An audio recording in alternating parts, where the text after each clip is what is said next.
नाज़रीन, मातली में पाकिस्तान तहरीक इंसाफ पारां मेंबर साज़ी मुहिम जो आगाज़ कंदे हिक ॾींहं लाइ फुलकारा चौक ते कैंप क़ाइम कई वई। उन हवाले सां पेश आहे SS न्यूज़ जे रिपोर्टर नसीर सोलंकी जी हीअ रिपोर्ट।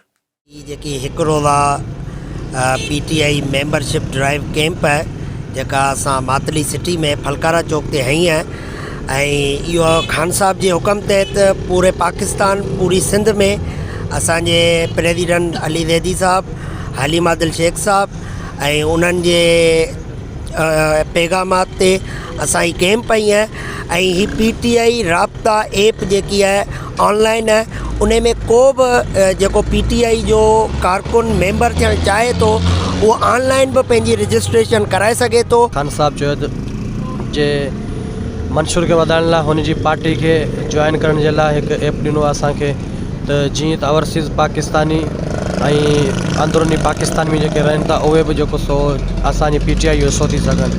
त असांजो इहो ई पैगाम आहे त वधि खां वधि PTI राब्ता जॉइन कनि जीअं त पाकिस्तान तहरीक इंसाफ जो हिसो थी सघनि। ये जगह मेंबर साज़ी प्रोग्राम असांजो रखियल पूरे सिंध में, कुंड कुर्सी में, हर डिस्ट्रिक्ट में, हर तहलके में, हर सिटी में जेको सो कैंपूं लगाई हुई आहिनि ऐं इंशाअल्लाह ताला वधि में वधि मौत मिली रही है सिंध जे अवाम जे लाइ।